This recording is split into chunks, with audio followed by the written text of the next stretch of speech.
Les chercheurs sont inquiets de la consommation précoce d'alcool à l'adolescence et des conséquences sur le cerveau. Pour mieux comprendre, ce laboratoire utilise un modèle animal proche du comportement humain, le rat. On induit une addiction à l'alcool en exposant nos rats à des inhalations de vapeur d'alcool. Ça prend plusieurs semaines.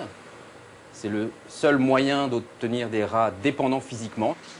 Ces rats adolescents sont ensuite placés dans des chambres de travail. Pendant 30 minutes, le rat a deux possibilités, boire de l'eau ou de l'alcool. Pour l'obtenir, il doit travailler dur en appuyant sur un levier qui génère un signal lumineux. Le résultat est flagrant. Le biberon d'alcool, de l'éthanol est beaucoup plus tentant. Donc ce qu'on met en évidence ici, c'est que les rats qui ont été intoxiqués de manière répétée pendant la préadolescence à l'alcool sont plus vulnérables à s'auto-administrer de l'alcool quand ils sont adultes.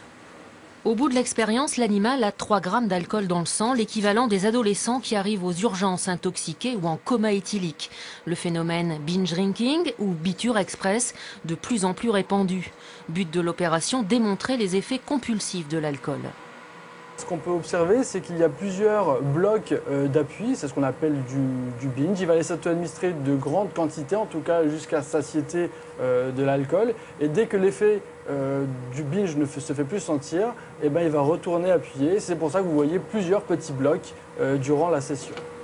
De grosses quantités d'alcool en aigu, c'est-à-dire prises dans un très petit laps de temps, va induire une neurotoxicité qui va détruire de manière irrémédiable les neurones et ce sont des neurones qu'on ne retrouvera plus à l'âge adulte.